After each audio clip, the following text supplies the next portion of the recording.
So next మనం చూడబోయే శ్లోకాలు అర్జునుడు 4 కారణాలు చెప్పాడు అనమాట, నేను ఎందుకు యుద్ధము చేయను అని. సో కృష్ణుడు ఇరు సేనల మధ్యలో అర్జునుడు తీసుకొచ్చి పెట్టిన తర్వాత వాళ్ళని తన వాళ్ళగా గుర్తించిన తర్వాత లేదా ఆ మోహంలో పడిన తర్వాత అర్జునుడు ఇప్పుడు యుద్ధం చేయడానికి ఆయనకి ఇష్టం ఉండదు. కానీ ఇప్పుడు ఇంకా 1 నిమిషంలో 2 నిమిషాల్లో యుద్ధం స్టార్ట్ అవబోతుంది. కానీ ఆ సమయంలో వచ్చి నాకు యుద్ధం చేయాలనిపించట్లేదు,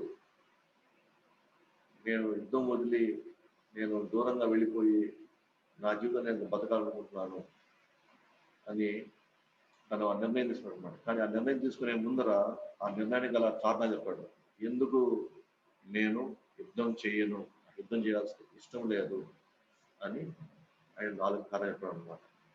సో ఆ 4 కారణాలు మనం చూస్తాం ఇంకా రాబోయే క్లాసెస్లో. ఈ 4 కారణాలు సో మన జీవితంలో ఇప్పుడు మనం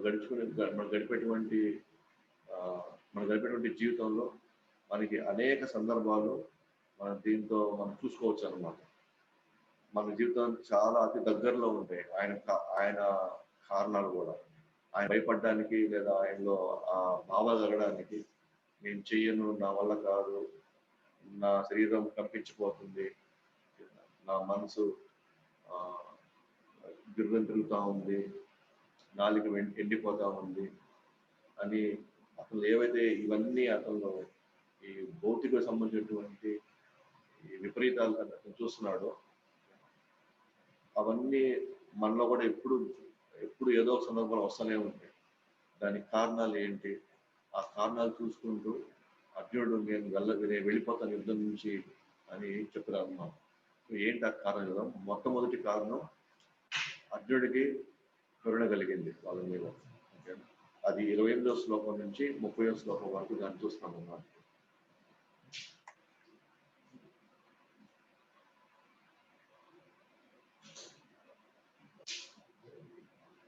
సో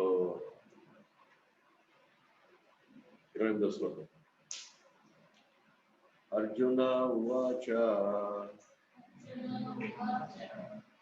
దుష్టవేమం స్వజనం కృష్ణ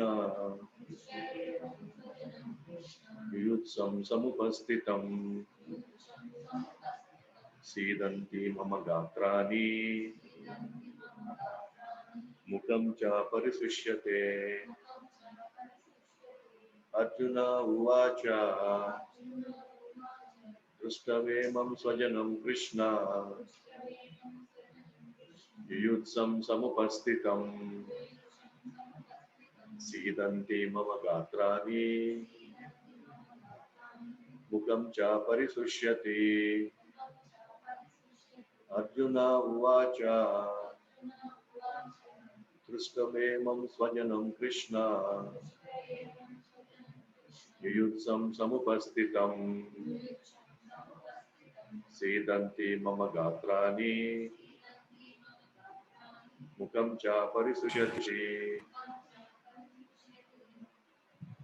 దీని భావం చూస్తుంది.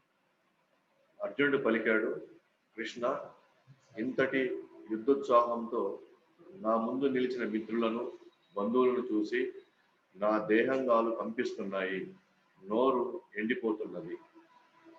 సో ఎప్పుడైతే దృష్టువేమం స్వజనం కృష్ణ, స్వజనం నా వాళ్ళని నేను చూశానో, నా వాళ్ళగా నేను చూశాను,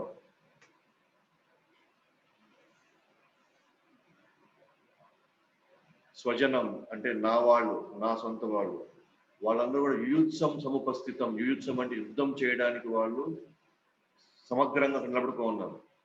యుయుత్సం ఉత్సాహంతో ఉన్నారు యుద్ధం చేయడానికి. కానీ నాకు మాత్రం సీదంతి మమ గాత్రాన్ని, గాత్రాన్ని అంటే నా ఒళ్ళు, సీదంతి అంటే కంపించిపోతా ఉంది. ముఖం చ పరిశుష్యతి, ముఖం అంటే మూతి, ఇక్కడ ముఖ్యంగా చెప్పంటే నాలుక, పరిశుష్యతి అంటే ఎండిపోతా ఉంది.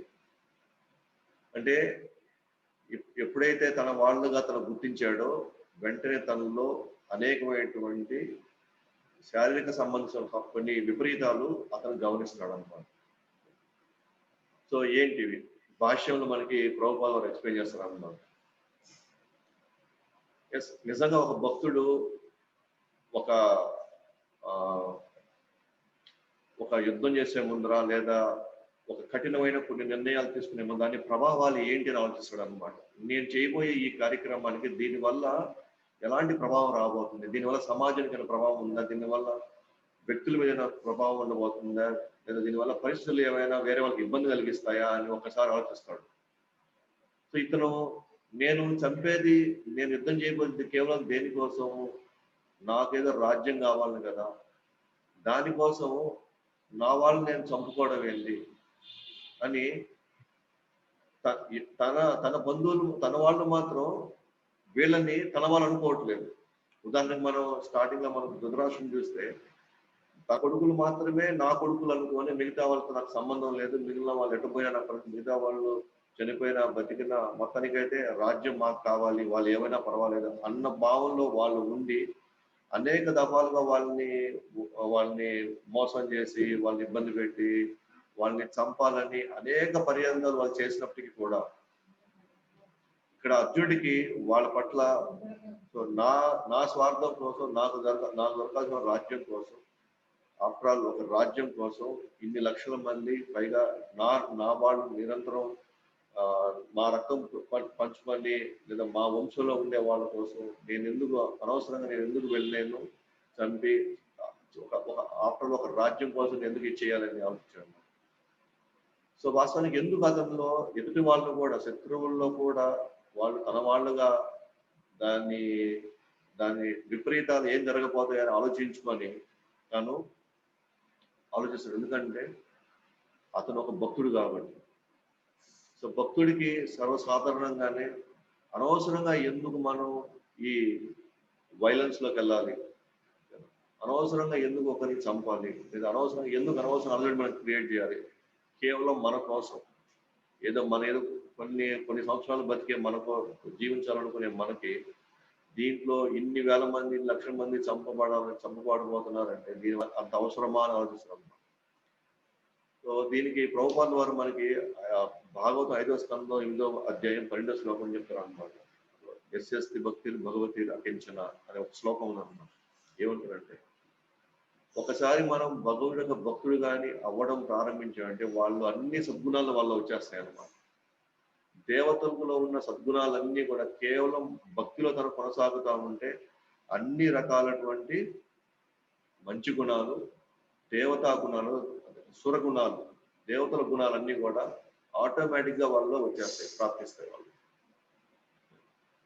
సో అతను ఏ స్థాయికి వెళ్ళిపోతాడంటే శత్రువుల మీద కూడా అతనికి కరుణ కలుగుతుంది. వాళ్ళ మృత్యు అతనికి ఇబ్బంది కలిగిస్తూ ఉందన్నమాట. ఎట్లా అంటే అదే ఆయన శరీరం కంపించిపోవడం, నాలిక ఎండిపోవడం, మనసు నిలకడగా లేకపోవడం, నీరసించి ఉండలేకపోవడం. కానీ అతను వెళ్ళి చూస్తే అతను కన్నీరు వచ్చేస్తుంది, అతనికి కన్నీరు పర్యంతం అవుతుంటాడు.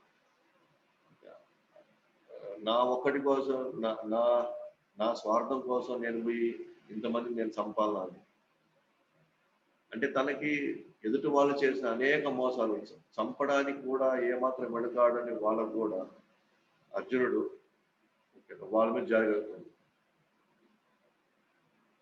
జాలి కూడా అతనిలో భక్తిని సూచిస్తా ఉంది. అతనిలో నిజంగా అది నిజంగా అతని యొక్క తనలో బలహీనత కాదు. సో ఒక భక్తుడిగా తను ఆలోచిస్తున్నాడు. ఇది ప్రభుపాదుల వారు భాష చెప్తారు అన్నమాట. సో ఎందుకంటే భక్తుడు అయిన వాళ్ళు, భక్తుడుగా ఉండాలనుకునే వాళ్ళు కేవలం తన గురించే కాదు, తన చేయబోయే ప్రతి పని మీద, ప్రతి కార్యం మీద దీని నుంచి ఎవరు ఏం నేర్చుకుంటారు, కాబట్టి నేను సరిగ్గా నడుచుకుంటే నా నుంచి ఎవరు చెడుగా వెళ్ళకూడదు, నా వల్ల ఎవరు చెడుగా మారిపోకూడదు, నా వల్ల ఎవరు కూడా అనవసరమైనటువంటి విషయాల్లోకి వాళ్ళు వెళ్ళకూడదు. వీలైనంత వరకు మనం జాగ్రత్తగానే మనం జాగ్రత్తగానే ప్రవర్తించాలి. ఎందుకంటే మనల్ని చూసి చాలా మంది ఆ ప్రభావంలోకి వెళ్ళిపోతారు. సో అందువల్ల మనం తిలకం పెట్టుకున్నా, లేకపోతే మనం కంటి మాల వేసుకున్నా సరే మనం ట్రైన్లో ఎక్కినా సరే, బస్సులో ఎక్కినా సరే, లేకపోతే ఎక్కడైనా మనం వెళ్ళినా సరే, మనం చాలా జాగ్రత్తగా వ్యవహరించాలన్నమాట. వ్యవహరించకపోతే వాళ్ళు మన గురించి మన పేరు వాళ్ళకి తెలియదు కానీ మనం వీళ్ళు ఇస్కాన్ వాళ్ళంతా ఇంతేనేమో, లేకపోతే కృష్ణ భక్తులంతా ఇంతేనేమో, అంటే మంచి చేసినప్పుడు మంచిగా ఉన్నప్పుడు ఎవరు పెద్దగా పట్టించుకోరు. కానీ ఒక చిన్న మనం పొరపాటు చేసినా సరే దానివల్ల వచ్చే ప్రభావం చాలా ఎక్కువ త్వరగా వ్యాపించిపోతుంది. సో అందువల్ల ఏంటంటే ఇక్కడ కూడా అర్జునుడు తను ఒక భక్తుడుగా ప్రభావం ఆలోచిస్తున్నాడు. ఇక్కడ ఏముండబోతుంది, ఎలా జరగబోతుంది, దీనివల్ల ఇంతమందిని చంపి నా ఒకటి కోసం నేను ఎందుకు ఇంత పెద్ద ఉత్పాతం, ప్రాణాలు తీసేటువంటి ఇటువంటి పరిస్థితులు దీంట్లో ఎందుకు నేను వెళ్ళాలి అని ఆలోచిస్తున్నాను. సో కాబట్టి తన శరీరంలో వచ్చినటువంటి విపరీతాలని జాగ్రత్తగా గమనించుకొని, సో నా వల్ల ఇంతమంది ఇబ్బంది పడకూడదు అని వాళ్ళ మీద జాలి కలుగుతుంది. జాలి కలగడమే కాదు, ఇంకా చూడండి సార్, తనలో ఎలాంటి ఇబ్బందికి, ఎంత కష్టానికి అతను మాత్రం లోనవుతాడో చూడొచ్చు మనకు. నెక్స్ట్ 29వ శ్లోకం. వేపతుశ్చ శరీరే మే రోమహర్షశ్చ జాయతే గాండీవం సంస్రతే హస్తాత్ త్వకైవ పరిదహ్యతే. వేపతుశ్చ శరీరే మే రోమహర్షశ్చ జాయతే గాండీవం సంస్రతే హస్తాత్ తత్వైవ పరిదహ్యతే. వేపతుశ్చ శరీరే మే రోమహర్షశ్చ జాయతే గాండీవం సంస్రతే హస్తాత్ తత్వైవ పరిదహ్యతే. సో భావం, నా శరీరం అంతా కంపిస్తున్నది, నాకు రోమాంచం అవుతున్నది, గాంధీవ ధనస్సు నా చేతి నుండి జారిపోతున్నది, నా చర్మము మండిపోతున్నది. సో వేపతుశ్చ శరీరమే, వేపతుశ్చ శరీరంలో కంపిస్తా ఉంది, రోమాలు నిక్కబడుతున్నాయి, రోమహర్షస్య జాయతే. సో అతను లోపల ఎంత ప్రభావానికి లోనయ్యాడంటే, తను ఎప్పుడు తనతో పెట్టుకున్న గాంధీవం కూడా ఆ బరువును మోయలేకపోతున్నాడు అనమాట. యాక్చువల్గా మనం చూస్తే శారీరక బలం కంటే కూడా మానసికంగా మనం ఎక్కువ బలంగా ఉంటే మనం శారీరక ప్రభావం నుంచి మనం బయటకు వెళ్ళిపోవచ్చు. కానీ ఎప్పుడైతే మానసికంగా మనం దృఢంగా లేకపోతే శరీరంతో మనం చేయాల్సిన కొన్ని పనులు కూడా చాలా సర్వసాధారణంగా చేయాల్సిన చిన్న పనులు కూడా మనం చేయలేము. సో మనం గమనిస్తే చెప్తారనమాట, అతను గాంధీవం వేసుకొని ఇతను మోసి అది ముద్ర పడిపోతుంది మొత్తం, దాని అచ్చులు పడిపోతాయి అన్నమాట. అట్లా అంటే గాంధీవాన్ని కేవలం నిద్రపోవడం తప్ప, ఆ టైంలో తప్ప ఎప్పుడు తన చేతుల్లోనే ఉంటున్నాడు. అంటే దాన్ని ఎట్టి పరిస్థితుల్లో కూడా దాన్ని కింద పెట్టే పరిస్థితికి రాదు, అతను అలా పరిస్థితి తీసుకోవడం. కానీ ఇప్పుడు మనం గమనిస్తే ఆ గాంధీవ ధనసే తన చేతి నుండి జారిపోతాం. ఓకే, అంటే మానసికంగా తన లోపల ఎంత బలహీనం అయిపోయాడో మనం గమనించవచ్చు. సో ప్రభుపాద వారు ఆయన భాష చెప్తున్నారు అనమాట, అత్యంత ఆనందంలో ఉన్నా లేదా అత్యంత దుఃఖంలో ఉన్నా మనలో ఉత్పన్నమయ్యే భావాలు ఒకటే. అత్యంత ఆధ్యాత్మిక స్థితిలో ఉన్నా సరే, అత్యంత దుఃఖ స్థితిలో ఉన్నా సరే కలిగే భావాలు ఒకటే అంట. ఎట్లా అంటే అత్యంత ఆనందంలో కూడా కన్నీళ్ళు వస్తాయి, అత్యంత దుఃఖంలో కూడా కన్నీళ్ళే వస్తాయి. అంటే కళ్ళకి నీళ్ళు రావడం మాత్రం ఒకటి గ్యారంటీ. కానీ అత్యంత ఆనందంలో వచ్చేటువంటి కన్నీళ్ళు ఒక భావాన్ని సూచిస్తుంది. అలాగే దుఃఖంలో నుంచి మనకు వచ్చేటువంటి కన్నీళ్ళు ఇంకో భావాన్ని సూచిస్తుంది. కానీ ఎఫెక్ట్ మాత్రం ఒకటే అన్నమాట, ప్రభావం. ఒకటే, కన్నీళ్ళు వస్తాయి. సో అత్యంత ఆనందంలో ఉన్న ఆధ్యాత్మిక కన్నీళ్ళు వస్తాయి, కానీ ఆ కన్నీళ్ళు చల్లగా ఉంటాయంట. ఆ కన్నీళ్ళు అత్యంత దుఃఖంలో మనకు వచ్చే కన్నీళ్ళు వేడిగా ఉంటాయండి, కానీ ప్రభావం ఒకటే. సో ఇప్పుడు అత్యంత ఆధ్యాత్మిక భావంలో కూడా ఎలా ఉంటుంది అంటే ఇలాగే ఉంటుంది. చర్మం కంపించిపోతుంది, తర్వాత నాలుక ఎండిపోవడం, రోమహర్షం, వెంట్రుకు లిక్కబుచ్చుకోవడం, ఇవన్నీ కూడా అత్యంత ఆధ్యాత్మికమైన ఆనందం అనుభవించే వాళ్ళు కూడా ఇవే లక్షణాలు ఉంటాయి. అలాగే విపరీతమైన దుఃఖాలకి లోనైన వాళ్ళకు కూడా ఇవే భావాలు బయటకు వస్తాయి. ప్రభావం ఒకటే, ఓకేనా? మరి అంతర్గతంగా వాళ్ళు అనుభవించేటువంటి భావాలు ఓకేనా? ఒకటేమో అత్యంత ఆనందాన్ని, అత్యంత ప్రశాంతతని ఇచ్చేది ఒకటైతే, ఇంకోటి అత్యంత అలజడిని, లోపల విపరీతమైనటువంటి కష్టాన్ని కలిగించేది ఇంకొకటి. సో సో ప్రభావం అంటారు అనమాట. అయితే ఇప్పుడు అర్జునుడికి వచ్చింది ఇది అత్యంత దుఃఖంలో వచ్చేటువంటి ప్రభావం. ఇది నేను, నా వాళ్ళు, నాతో పాటు ఉండేవాళ్ళు అని తన వాళ్ళ గురించే తనగానే ఆలోచిస్తే మాత్రం తన అత్యంత దుఃఖానికి లోనవుతుంది. సో మనమందరం కూడా ఈరోజు ఆందోళన చెందుతున్నామంటే, మనం ఇబ్బంది పడుతున్నామంటే, కష్టపడుతున్నామంటే కేవలం నా వాళ్ళు నేను అనుకున్నట్టుగా, నేను కోరుకున్నట్టుగా ఇక్కడ జరగట్లేదు. నేను అనుకున్నట్టుగా వాళ్ళకి చేయాల్సింది నేను చేయలేకపోతున్నాను అని ఎంత ఎక్కువ మనం శరీర బాంధవ్యాల్లో మనం ఎంత ఎక్కువ లోపల దూరి వెళ్తామో మనం అంత అత్యంత దుఃఖానికి మనం లోనవుతాం. మీరు గమనిస్తూ ఉంటారు, ఒక్కోసారి ఎవరైనా చనిపోతే ఆ చనిపోయిన వ్యక్తికి బతికున్న వ్యక్తికి అత్యంత ప్రేమపూర్వక బంధంగా ఉందనుకోండి. ప్రేమపూర్వక బంధం అంటే శారీరకమైనటువంటి బంధం వాళ్ళు విపరీతంగా ఉంటే మీరు చూసి వాళ్ళు చనిపోయినప్పుడు వాళ్ళు తట్టుకోలేక వాళ్ళు గుండెలు కొట్టుకొని ఏడుస్తూ ఉంటారు అన్నమాట. కానీ అందరూ తెలిసిందే కదా, ఒకరోజు చనిపోతాము, ఒకరోజు పరిస్థితులు వస్తాయి, అందరూ ఈ ఈ పరిస్థితి నుంచి దాటుకొని వెళ్లాల్సిందే. తన కళ్ళ ముందర ఎంతో మంది చనిపోయి ఉన్నారు, చనిపోతూనే ఉన్నారు. కానీ తనకి ఇష్టమైన వ్యక్తి చనిపోతే మాత్రం అసలు ఇంక నెక్స్ట్ జీవితమే లేదేమో, నేను చచ్చిపోయినా పర్వాలేదు అన్నంత స్థాయి అత్యంత దుఃఖానికి లోనై కొంతమంది అయితే పిచ్చోలు కూడా అయిపోతున్నారు. కానీ ముసల్తనము, చావు అనేది అత్యంత సాధారణమైనటువంటి ఘట్టాలు, ఇక్కడ జరిగేటి ఘట్టాలు. ఇది రోజు చూస్తూనే ఉన్నాం, రోజు వింటూనే ఉన్నాం, పేపర్లో చూస్తున్నాం, టీవీలో వింటా ఉన్నాం. కానీ అయినా కూడా మనం బతకలేకపోతున్నాం, మనం జీవించలేము అన్న స్థాయికి లోనైపోతున్నాం. అంటే దాని అర్థం ఏంటి?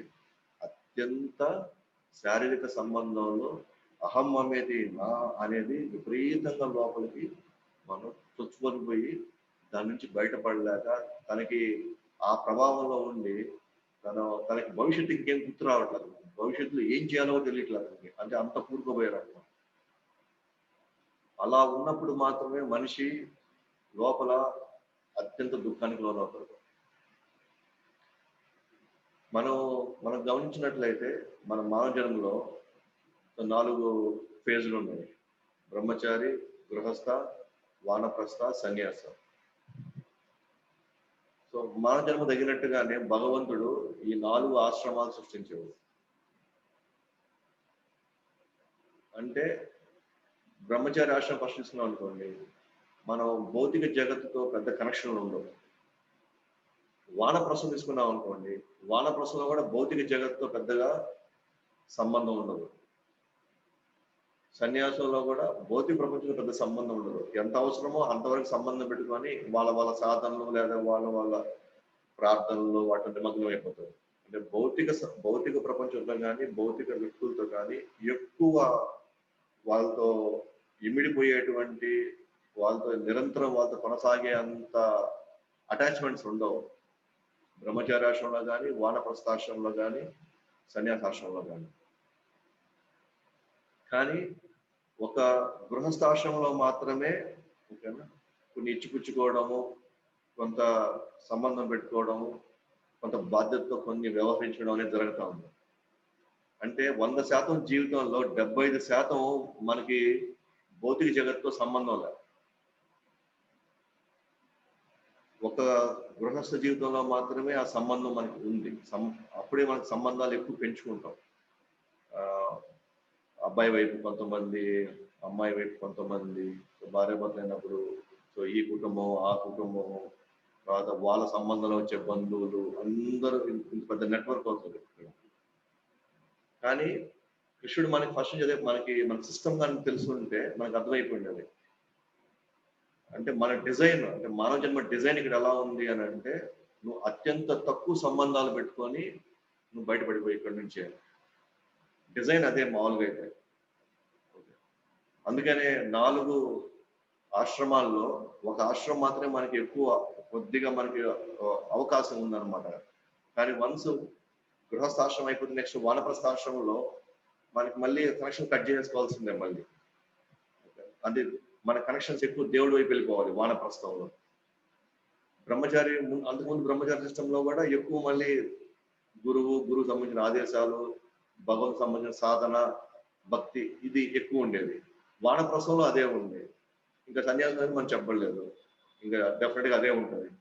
అంటే 70% జీవితం మనకు భౌతిక సంబంధాలు మనం ఎక్కువ పెట్టుకోవద్దంటే దాని అర్థం ఏంటంటే, ఇక్కడ ఇది అశాశ్వతం కాబట్టి ఇక్కడ మనం ఎంత ఎక్కువ భౌతికంగా మనం వెళ్ళి వాళ్ళతో ఎంత సంబంధం పెట్టుకోవాలని ప్రయత్నిస్తే దేవుణ్ణి మర్చిపోయి అసలు జీవిత ఉద్దేశాన్ని మర్చిపోయి మనం ఎంత ఎక్కువ పెట్టుకుంటే మనం అంత విపరీతమైనటువంటి దుఃఖాలకు లోనవ్వాలి. అదే ఇక్కడ అర్జునుడిని మనసులో పెట్టి మనకి అర్జునుడు కూడా మనకు నేర్పిస్తాడు అనమాట. అతనికి ఎందుకు ఇంత విపరీతమైన దుఃఖానికి ఎందుకు పోయాడంటే, నేను నా వాళ్ళు వీళ్ళంతా నా వాళ్ళే కదా, వీళ్ళంతా నా బంధువులే కదా, వీళ్ళంతా నా మేనవాళ్ళు కదా, ఇది ఈ స్వభావాలకి ఈ పరిస్థితుల్లోకి ఆయన వెళ్ళిపోయినప్పుడు ఇలా ఆలోచించినప్పుడు ఆయనకి నెక్స్ట్ కలిగిందంతా ఏంటంటే తన నిలబడలేకపోతున్నాడు అసలు. ఎందుకంటే ఇక్కడ అనుక్షణం ఎవరో ఒకరు మన నుంచి విడిపోతూ ఉంటారు, ముందో వెనకాలో. సో ముందో వెనకాల మనకు తయారు కాకపోతే, దీని ఈ భౌతిక ప్రపంచం సంబంధించినటువంటి స్వభావం అర్థం చేసుకోకపోతే, ఓకేనా, జరిగే చిన్న ఇబ్బందులకు కూడా మన విపరీతమైనటువంటి దుఃఖాలకు లోనేదానికి అవకాశం ఉందన్నమాట. సో ఉదాహరణకి మనం ఒక ఫంక్షన్కి వెళ్ళాలి. బహుశా మనకు అత్యంత మన ఇంట్లో వాళ్ళదే, మన అన్నదో తమ్ముడితో బాగా వాళ్ళ పెళ్ళి అనుకోండి, అది వేరే ఊరు జరుగుతుంది. ఆ ఊరికి పలానా టైం కరెక్ట్గా వెళ్ళాలంటే ఈరోజు సాయంత్రం పలానా టైంలో ట్రైన్ రెడీగా ఉంది. ఎన్ని గంటలకి? సపోజ్ 6 గంటలకు ట్రైన్ రెడీగా ఉంది అనుకోండి. మనం చెన్నైయో, హైదరాబాదో, బాంబే ఇలాంటి సిటీస్లో ఉన్నాం అనుకోండి. సో మనం మన ఇంటి నుంచి స్టేషన్కి వెళ్ళాలంటే ఒక 2 గంటల ప్రయాణం ఉందనుకోండి. సో మనం కరెక్ట్గా క్యాల్కులేట్ చేసుకుంటాం, ఓకే 6 గంటలకు ట్రైన్ అయితే మనం 4 గంటలకు మనం స్టార్ట్ చేద్దాం ఇక్కడి నుంచి అని. ఇక్కడ మనం స్టార్ట్ చేద్దాం. సో భార్య, భర్త, వాళ్ళ పిల్లలు, సో అందరూ ఎక్కుతారు కార్లో. కానీ ఎక్కినప్పుడు మన దృష్టి అంతా ఎక్కడుంది? స్టేషన్కి వెళ్ళిపోవాలి. 6 గంటలకు ఎట్టి పరిస్థితుల్లో ఇంకా వీళ్ళకి ఎంతో ముందుగా వెళ్ళిపోవాలి. వెళ్తే మనం కొద్దిగా ఈ లగేజ్ తీసుకొని మన సీట్లోకి వెళ్ళి మనం కూర్చుంటే ఇంకా అత్యంత ముఖ్యమైనటువంటి ఆ ఫంక్షన్కి మనం వెళ్ళాలి. అంటే మన ప్రజెన్స్ ఉంటేనే అది జరుగుతుంది అనమాట. అంటే అంత ముఖ్యమైనది అనుకోండి. అలాంటప్పుడు మనం కారు ఎక్కంగానే పిల్లలు ఎవరో ఒకరు చేసి నాకు అది కొనివా ఇది కొనివా అని వాళ్ళు మన కారు తోలుతూ ఉన్నప్పుడు అటు ఇటు చూసి నాకు అది కావాలి ఇది కావాలని వాళ్ళు కొద్దిగా మానం చేస్తారు. మనం ఫస్ట్ ఒక 2-3 సార్లు ఇప్పుడు వద్దురా, మన ట్రైన్ అయిపోతుంది, నీకు ఆడు కొనిస్తాను, ఆడు పోదాం కదా, తర్వాత నీకు ఎన్ని గంటలు కొనిస్తా అంటే వాళ్ళు ఒప్పుకోరు, వాళ్ళు ఏడుస్తారు అనుకోండి. మనం ఏం చేస్తాం? వెంటనే కొంచెం వెళ్ళి పార్క్ చేసి ఏదైతే అది అడిగాడు వెంటనే తీసుకుంటాం. అతను ఈ వస్తువు 40 రూపాయలన్నా 50 రూపాయలన్నా వెంటనే డబ్బులు పడే తీసుకెళ్ళిపోతున్నాం. మనం బేరం ఆడడం కదా, అదేంటి ఆడ 30 రూపాయలకి ఇస్తున్నాం 40 రూపాయలకి ఇస్తున్నాం అనడం కదా. ఎందుకంటే మన దృష్టి ఎక్కడ ఉంది? స్టేషన్కి వెళ్ళిపోవాలి, టైంకి వెళ్ళి. అది లేకపోతే, అది మిస్ అయిపోతే నా ఫంక్షన్ పోలేదు. అంత అక్యురేట్గా పక్కాగా వెళ్ళాలి. సో వెంటనే 5 తీసుకొని వస్తాం, పరిగిస్తా వస్తాం, మళ్ళీ దాంట్లో పడేస్తాం. కార్లో పడితే వాళ్ళకి ఇచ్చేస్తాం, నిద్ర ఉంటారైనా అంటారు. ముందుకెళ్తాం. ఎవరెవరో ముందు వచ్చేసి మన ముందు ఎవరు ఆటో వాళ్ళు, ఎవరో బైక్ వాళ్ళు అట్టంటే వస్తారు. సపోజ్ ఎవరైనా వచ్చి మన కార్ అట్లా గుద్దారు అనుకోండి, ఊరిని అట్లా లైట్గా గీసుకుని అనుకోండి, మనం వెంటనే ఏం చేస్తాం, మనం 2 మాటలు తిట్టేసి లేదా పని ఉందా లేదని చెప్పేసి మన పనిలో మనం వెళ్ళిపోతాం. ఆడు దిగేసి నీ కారు గురించి తెలుసా, నువ్వు రైట్ రూట్ వచ్చేవారు రాంగ్ వచ్చేవారు, ఆడు కూర్చొని మనం వాళ్ళతో దాని ఏమంటారు, వాళ్ళతో వాదనలో దిగం కదా. మనం వెంటనే 2 మాటలు వేస్తాం, కానీ దృష్టి అంతా ఎక్కడ ఉంది, స్టేషన్కి వెళ్ళిపోవాలి, వెళ్తాం, ముందుకు వెళ్తాం. ఆ తర్వాత అక్కడికి వెళ్ళంగానే ఓకే, ఇంకా ఎవరో ఏదో ఒక పంచాయతీ నడుస్తూ ఉంటుంది, మన దృష్టి అసలు దాని మీదకే వెళ్ళదు. ఏదో రోడ్డు మీద ఎన్నో నడుస్తూ ఉంటాయి, మధ్య మధ్యలో ఎవరెవరో వచ్చి స్పీడ్ బ్రేకర్లు వస్తుంటాయి. కానీ ఇవన్నీ కూడా ఎన్నెన్నో ఇబ్బందులు వచ్చినప్పటికీ కూడా ఎట్లా ఈ ట్రాఫిక్ లో అటు చేసుకుని ఇటు చేసుకొని ఎట్లా వెళ్ళిపోవాలని ఆలోచిస్తూ ఫైనల్ మనం స్టేషన్కి వెళ్ళిపోతాం. ఎక్కడ కూడా ఎవరితో కూడా ఎక్కువ మాటల్లో కానివ్వండి, ఎక్కువ డిస్కషన్స్ లో కానివ్వండి, ఎక్కువ వాళ్ళని కోప్పడి వాళ్ళని తిట్టి వాళ్ళని ఇబ్బంది పెట్టి గందరగోళం చేసుకొని పరిస్థితులు ఉన్నాయి. ఎందుకంటే నాకు అత్యంత ముఖ్యమైన కార్యక్రమం ఉంది, ఆడికి వెళ్ళిపోవాలి. సో ఆడికి వెళ్ళిపోయింది, అది నా మెయిన్ గోల్. అయితే అలా అది నా మెయిన్ గోల్ అయినప్పుడు ఇవన్నీ ఉన్నా సరే ఎంత అవసరమో అంతవరకు నేను చేసుకొని నేను వెళ్ళిపోయే పరిస్థితి వచ్చినప్పుడు, ఈ మానవ జన్మ కూడా మనకు వచ్చిన అత్యంత ముఖ్యమైనటువంటి అనేక జన్మలు ఒక మానవ జన్మ వచ్చినప్పుడు ఓకేనా, మనం వెళ్ళాల్సిన ప్లేస్ గోలోకానికి మన దృష్టి అంతా అక్కడ ఉండాలన్నమాట. గోలోకం వెళ్ళే దృష్టి ఉండాలి. ఓకేనా, ఆ గోలోకం వెళ్ళే ఇది మనం ఈ మాన్యంలో వదులుకోకూడదు.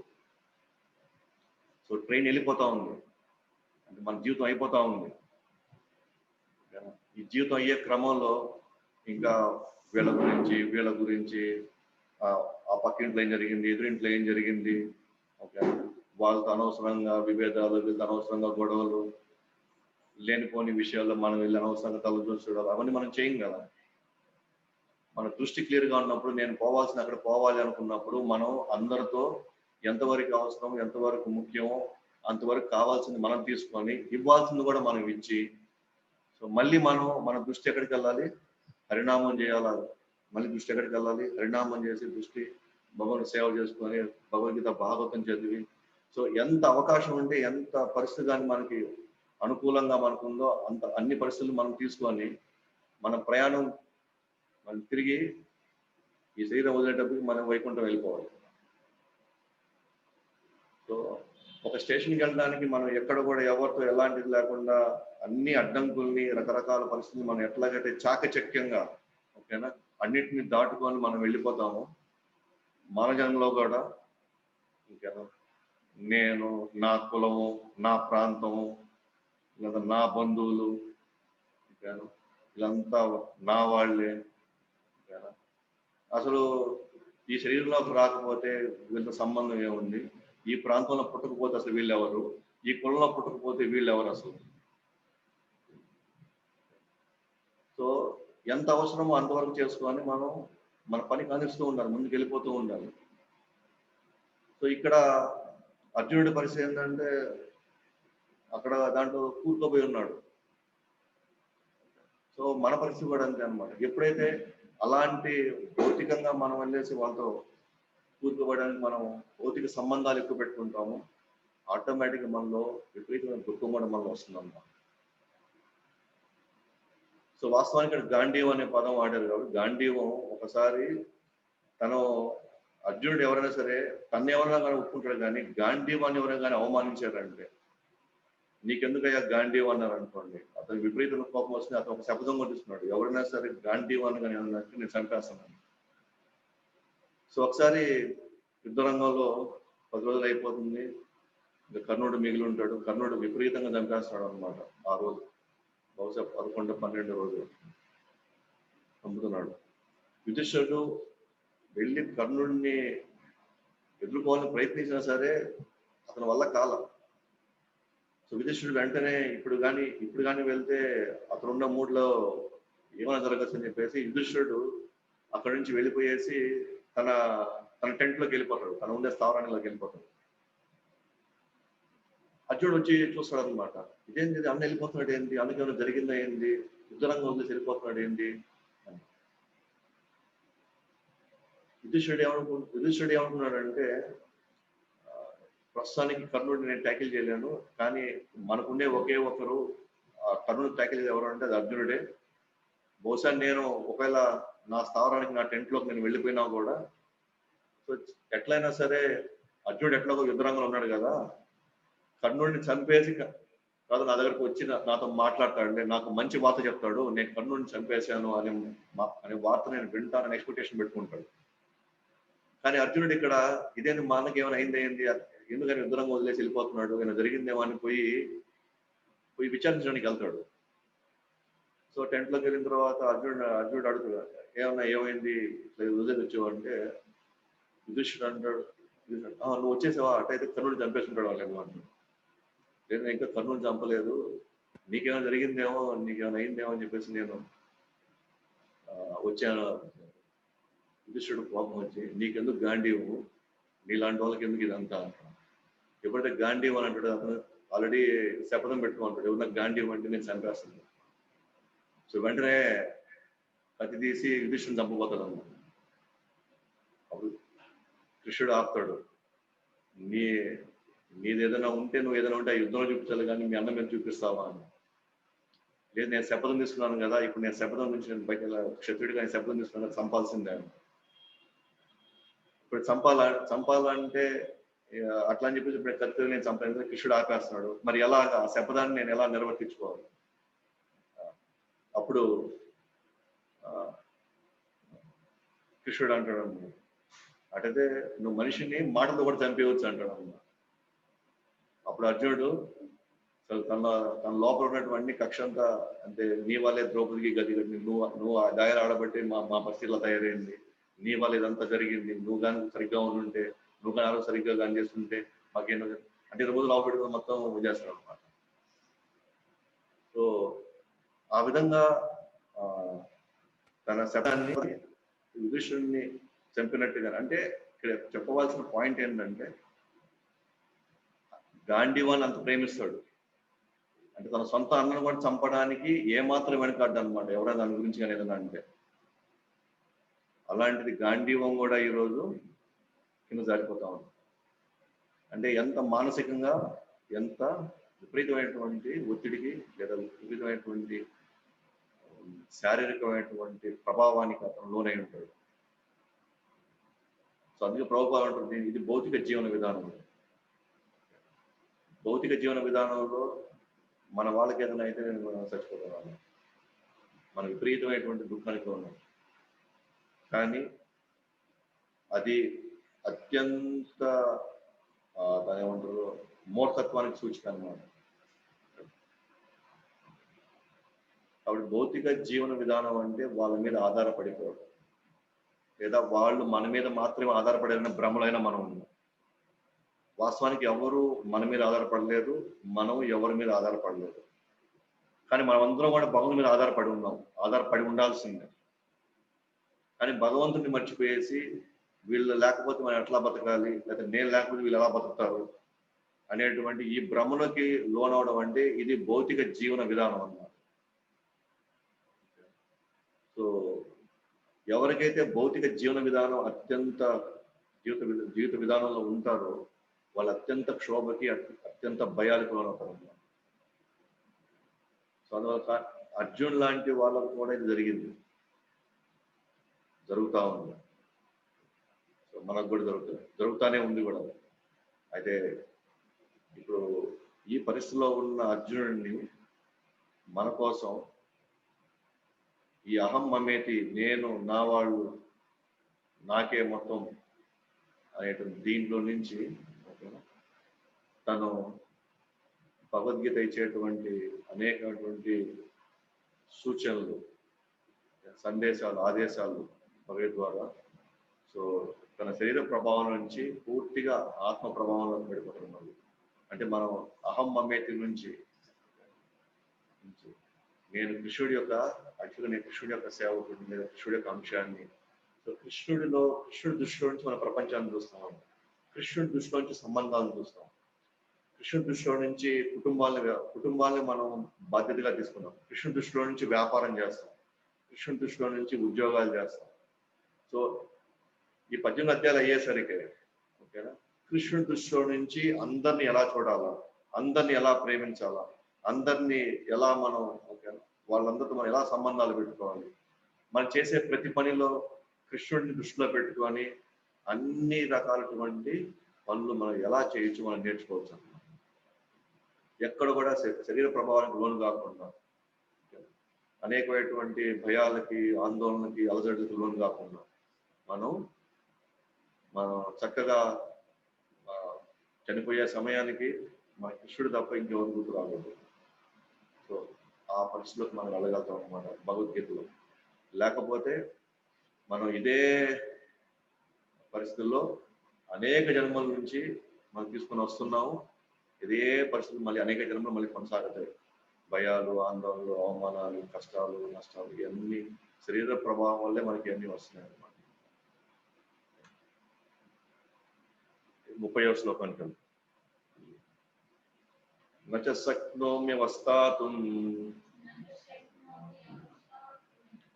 భ్రమతీవ చ మే మనః నిమిత్తాని చ పశ్యామి విపరీతాని కేశవ. నచ శక్నోమ్యవస్థాతుం భ్రమతీవ చ మే మనః నిమిత్తాని చ పశ్యామి విపరీతాని కేశవ. నచ శక్నోమ్యవస్థాతుం భ్రమతీవ చ మే మనః నిమిత్తాని చ పశ్యామి విపరీతాని కేశవ. భావం, ఇప్పుడు నేను ఇక్కడ ఏమాత్రం నిలబడలేకపోతున్నాను, నన్ను నేనే మర్చిపోతున్నాను, నా మనసు గిర్రున తిరుగుతున్నది. ఓ కృష్ణ, కేసి సంహారి, నేను కేవలము విపరీతాలనే చూస్తున్నాను. సో నేను ఏమాత్రం నిలబడలేకపోతున్నాను. అవస్థాతం నాకు నేను నిలబడలేకపోతున్నాను. భ్రమతీవేచ మనః, మనసు భ్రమకు లోనైపోతా ఉంది. భ్రమతీవ అంటే ఇక్కడ గిర్రం తిరుగుతా ఉంది. విపరీతాన్ని విపరీతాలను చూడబోతున్నాయి కింద చూడబోతున్నా, పశ్యామి చూడబోతున్నా భవిష్యత్తుకి. ఇంకా దీనివల్ల నాకేం లాభం కలుగుతుందో నాకైతే అర్థం కావట్లేదు.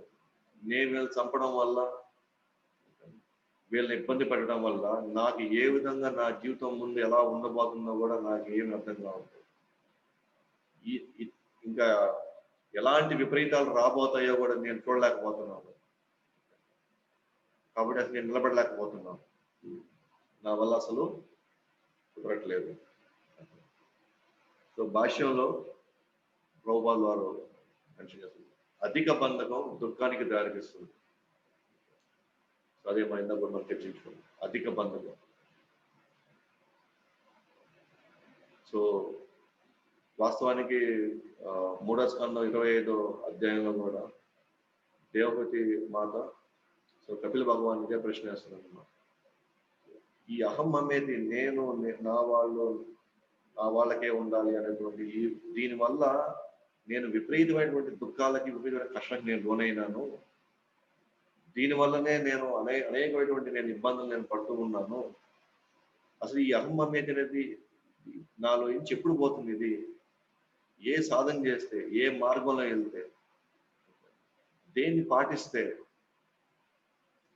నాలో ఉన్నటువంటి ఈ అహం అనేటువంటి ఈ స్వభావం నాలో ఎప్పుడు పోతుంది? దయచేసి నాకు వివరించండి అని సో దేవహూతి మాత తన కొడుకైనటువంటి కపిల భగవానుడు, సో భగవానుడి యొక్క అవతారం కపిల భగవాన్ అంటారు.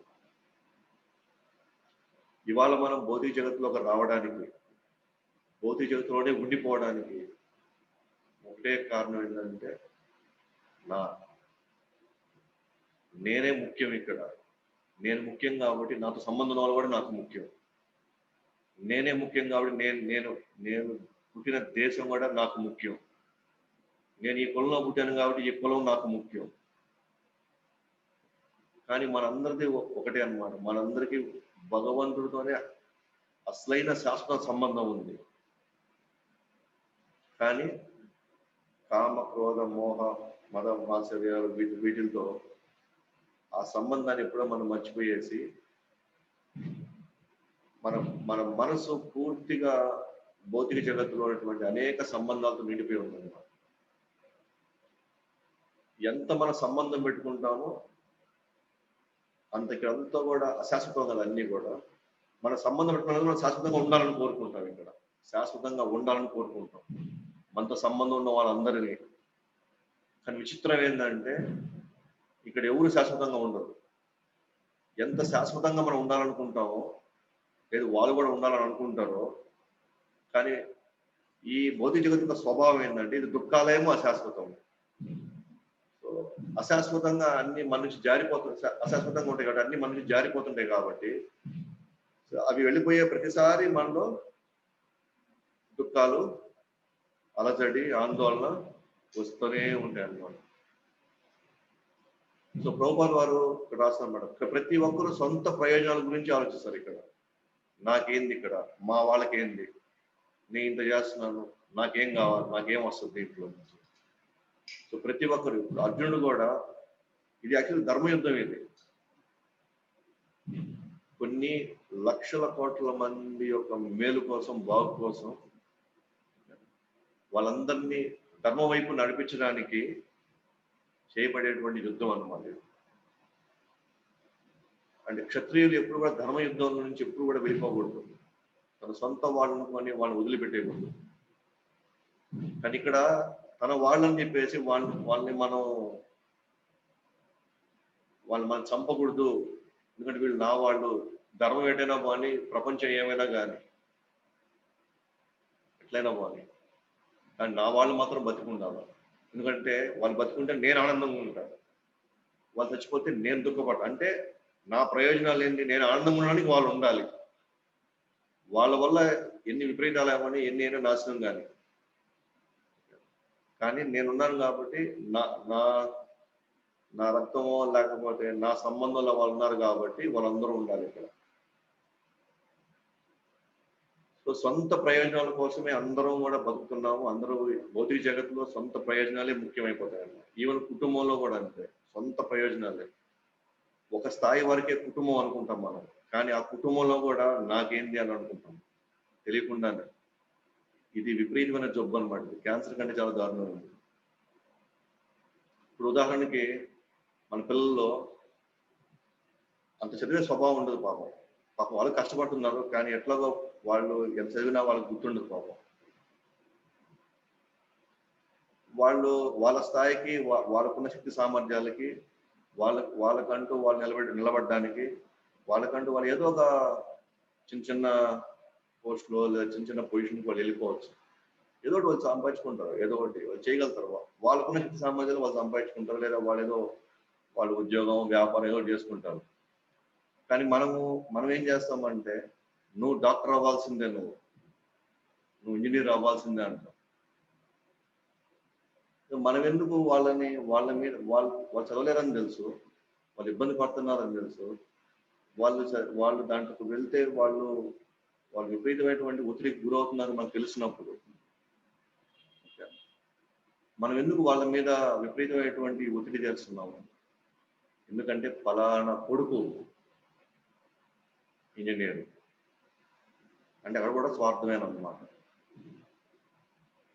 ఇక్కడ ఇష్యూస్ ఉన్నాయి. కొంతమందికి శక్తి సామర్థ్యాలు ఉన్నాయి, కానీ వాళ్ళు ఆటల్లోనో ఎవడో పడిపోయేసి వాళ్ళు చేయరు. వాళ్ళ మీద వాళ్ళు ఎంకరేజ్ చేయొచ్చు. వాళ్ళు ఎంకరేజ్ చేయాలి, దానికి 2 మాటలు మనం గట్టిగా అన్నా సరే మంచిదే. కానీ కొంతమంది వ్యక్తులు మనకు అది తెలుస్తూ ఉంటుంది, వాళ్ళ వల్ల కావట్లేదు అని. వాళ్ళు కష్టపడతారు తెలుసు, అయినా వాళ్ళ వల్ల కావట్లేదని తెలుస్తుంది. కానీ అయినా కూడా మనం ఏం చేస్తున్నాము, నువ్వు అది కావాలి, ఇది కావాలి, నువ్వు ఇట్లా ఉండవు, అట్లా ఉండవు. ఎందుకు మనం అట్లా వాళ్ళు శాతిస్తున్నాం అంటే, సమాజంలో నా పేరేం కావాలి అంటే, మన వాళ్ళ దుఃఖం కంటే, మన వాళ్ళ ఇబ్బంది కంటే, మన వాళ్ళ కష్టం కంటే కూడా నా సొంత ప్రయోజనాలు ముఖ్యం. సమాజంలో నా పేరు మోస్ట్ ఇంపార్టెంట్ అన్నమాట. ఆ విధంగా మనం గమనిస్తే ఎవరైతే సొంత ప్రయోజనాల కోసం ఎక్కువ ఆలోచిస్తారో, సొంత పొరుగు కోసం విపరీతంగా ఆరాటపడతారో, వాళ్ళు అత్యంత దుఃఖానికి లోనవుతారు. సో అలాంటి పరిస్థితుల వల్లనే ఈరోజు ఎక్కువ మంది ఎందుకు ఆత్మహత్య చేసుకుంటున్నారు. ఎందుకంటే మన అనవసరంగా ఎక్స్పెక్టేషన్స్, అనవసరంగా ప్రెషర్ వాళ్ళ మీద పడుతుంది. ఎందుకనంటే అందరి మధ్యలో నేనేం కావాలి, నా జీవితం ఏం కావాలి, నా పేరు ఏం కావాలి, అత్యంత దుఃఖానికి, అత్యంత బాధకు దారితీస్తుంది అనమాట. ఇక్కడ ఎవరు కూడా కృష్ణుడు ప్రయోజనం ఆలోచించట్లే. కృష్ణుడికి ఏం కావాలి, కృష్ణుడు మనం ఎలా బతితే కృష్ణుడికి మేలు చేస్తుంది, ఎవరు ఆలోచించట్లేదు. అందుకే ఇక్కడ ప్రభుపాదులు రాస్తారన్నమాట, అర్జునుడు కృష్ణుడు ఏది ఆదేశిస్తే, కృష్ణుడు ఏది కోరుకుంటే అది మంచి కదా, అది అందరికీ మేలు చేస్తుంది కదా అని ఆలోచించకుండా తన సొంత ప్రయోజనం గురించి ఆలోచిస్తాడు. నా వాళ్ళు ఉంటే చాలు, మీద ఏమైనా కానీ, ఎవరు ఎట్టైనా ఇబ్బంది పడింది, నేను వాళ్ళు చావడం నాకు ఇష్టం లేదు, వాళ్ళు బతుకుంటే నాకు ఆనందం అని వాళ్ళని ఎలాగైనా సరే చంపకుండా మనం ఇక్కడి నుంచి వెళ్ళిపోవాలి, ఈ యుద్ధం నుంచి మనం వెళ్ళిపోవాలి అనుకుంటున్నాం. కాబట్టి ఇక్కడ ఎవరు కూడా కృష్ణుడి గురించి ఆలోచించట్లేదు. కృష్ణుడు మన కోసం ఎన్ని జన్మల నుంచి ఆయన మన కోసం ఇక్కడికి వస్తున్నారు, ఎన్ని జన్మల నుంచి ఆయన ఆచార్యుల ద్వారా, పుస్తకాల ద్వారా మనకి ఈ విషయాన్ని అందిస్తూ మనం త్వరగా తన లోకానికి వెళ్ళడానికి మనకి అనేకమైనటువంటి విధానాలు ఆయన చూస్తున్నాడు. కానీ మనం ఎవరు వారి గురించి పట్టించుకోవట్లేదు. ఆయన మన నుంచి ఏం కోరుకుంటాడు, ఆయన మనం ఎలా ఉంటే మనకు బాగుంటుంది, మనకు మేలు జరుగుతుంది, మన కుటుంబాలు బాగుంటాయి అని కృష్ణుడి ప్రయోజనాల గురించి మనం ఎవరు ఆలోచించట్లేదు. ఎంతసేపు నాకేంది, నాకెంత వస్తుంది, నాకేం జరుగుతుంది, నేను ఇలా నడుచుకుంటే నన్ను అందరూ ఏమనుకుంటారు, నన్ను ఎలా అనుకుంటారు. అందరికీ ఒకటే స్వార్థ ప్రయోజనం ఉంటుంది. భౌతిక జగత్ అంటే స్వార్థ ప్రయోజనం ఉంటుంది ఖచ్చితంగా. స్వార్థ ప్రయోజనం లేదు అని అంటే వాడు ఖచ్చితంగా భక్తుడై ఉండాలి. సో ఎందుకంటే భక్తుడు మాత్రమే ప్రతిదీ కూడా కృష్ణుడి దృష్టిలో నుంచి చూస్తారు అనమాట. ప్రతి ఒక్కరిని, ప్రతి సన్నివేశాన్ని. వాళ్ళకి కష్టం వచ్చినా ఎవరిని బ్లేమ్ చేయరు, కష్టం వచ్చినా వాళ్ళు ఎవరిని ఇబ్బంది పెట్టుకోరు, కష్టం వచ్చినా ఎవరి మీద కక్ష తీర్చుకోరు. వాళ్ళు అనుకుంటారు ఇది కృష్ణుడి దయ అనుకుంటున్నాం. ఒక కృష్ణ భక్తులు తప్ప మిగతా వాళ్ళందరూ కూడా ఎక్కడో ఒక దగ్గర 1% అయినా స్వార్థం ఉంటుంది. ప్రభుపాదుల వారు లాంటి వాళ్ళు మన సొంత ప్రయోజనంగా తీసుకొని ఉంటే అతను హ్యాపీగా ఒకడే వైకుంఠం వెళ్ళిపోయి ఉండొచ్చు. ఎందుకంటే అత్యంత పవిత్రమైనటువంటి రాధా దామోదర మందిరంలో, బృందావనంలో నిరంతరం కృష్ణుని దర్శనం చేసుకుంటూ, గోస్వాముల యొక్క సమాధి దగ్గర నిరంతరం రాధాకృష్ణుల యొక్క కీర్తనలో, నామాల్లో ఎవరిని పలికినా అలాంటి పరిస్థితుల్లో ఉన్న ఆ పరిస్థితిలో నుంచి అసలు తల్లిదండ్రులు, గవర్నమెంట్ కూడా చేదరించి వదిలేసినటువంటి హిప్పీలు అమెరికాలో ఉన్నప్పుడు, అంటే గవర్నమెంట్, తల్లిదండ్రులు కూడా వీళ్ళు చస్తే బాగున్నారు, వీళ్ళు పోయి ఎట్ట మనం వీళ్ళు ఎంత బతికేసండి అంటే కాపాడాల్సిన వాళ్ళే, వీళ్ళు చస్తే బాగున్నటువంటి వాళ్ళని ప్రభుపాదుల వారు వెళ్ళి వాళ్ళందరినీ కూడా ఉత్తమైన కృష్ణముక్తి చేశారంటే ఎంత నిస్వార్థం ఉందో కృష్ణ భక్తుడికి. తన ఒక్కడే కానీ తలుచుకొని, తన ఒక్కడే కానీ ఆలోచించుంటే ఈరోజు ఇన్ని లక్షల కుటుంబాలు ఆనందంగా ఉండుండవు. అందుకే ప్రభుపాదులు ఇక్కడ రాసిన అన్నమాట, ఇక్కడ భౌతిక జీవనం అంటే స్వార్థం. స్వార్థం ఉందంటే దుఃఖపడాల్సిందే. ఈరోజు కాకపోతే రేపు, రేపు కాకపోతే దుఃఖపడాల్సిందే, దుఃఖాలకి లోనవ్వాల్సిందే. మన దుఃఖపడుతున్నామంటే అర్థం చేసుకొని మన స్వార్థం ఉందని అర్థం చేసుకోవాలి. మన సొంత ప్రయోజనాల కోసం మనం పాకులాడుతున్నామని అర్థం చేసుకోవాలి. సో అందుకే మనకి ప్రభుపాదుల వారు ఆయన భాష్యాలు, సో అర్జునుడు ఉండే స్థితిలో నుంచి ఇక్కడ మనం పాఠాలు నేర్చుకుంటున్నాం అన్నమాట. ఇక్కడ ఏదైనా అది మనకు కొన్ని ప్రశ్నలు ఉండొచ్చు. ఏమి ఇబ్బంది పడవలేదు. అన్ని ప్రభుపాద వారైన భాష్యాల్లో మనకి ఒక్కొక్కటి మనకి నివృత్తి చేసుకుంటూ వెళ్తారు అన్నమాట. సో ఈరోజు టైం అయిపోయింది. సో ఇక్కడ నేను ఈ సెషన్ క్లోజ్ చేస్తాను. సో ఒకే ఒక కారణం చెప్పుకున్నాము, అర్జునుడు ఎందుకు యుద్ధం నుంచి వెళ్ళిపోవాలి, యుద్ధం చేయకూడదు అనుకుంటున్నాడు అని అంటే, అతనిలో నా వాళ్ళు కదా, నా వాళ్ళని నేను చంపుకుంటే ఏంటి, ఏమవుతుంది, నా వాళ్ళకి ఏదైనా జరిగితే నా పరిస్థితి ఏంటి అని, తన సొంత వాళ్ళకి ఏదైనా అవుతుందంటే దీంట్లో అతనిలో భయమో లేకపోతే ఆందోళన, చింతన అవన్నీ కలిగినాయంట. దానివల్ల తనలో అనేకమైనటువంటి ప్రభావాలు కనిపించినాయి, విపరీతాలు కనిపించినాయి. గాంధీవం కూడా కింద పడేసి అంత స్థాయికి వెళ్ళిపోతారు. సో మనలో దుఃఖానికి ఒక కారణం ఏంటంటే, మనం నా అహం మమేది, నా వాళ్ళు మాది మాది. ఇక్కడ క్లోజ్ చేస్తున్నాం. రేపు మళ్ళీ నెక్స్ట్ శ్లోకాస్ రేపు చూస్తాం, వేరే కారణం చూద్దాం రేపు. శ్రీల ప్రభుపాదకి జై, భగవద్వాణి శ్రీమద్ భగవద్గీత की जय, अनंत कोटि वैष्णव वृंद की जय, निताय गौर प्रेमानंद।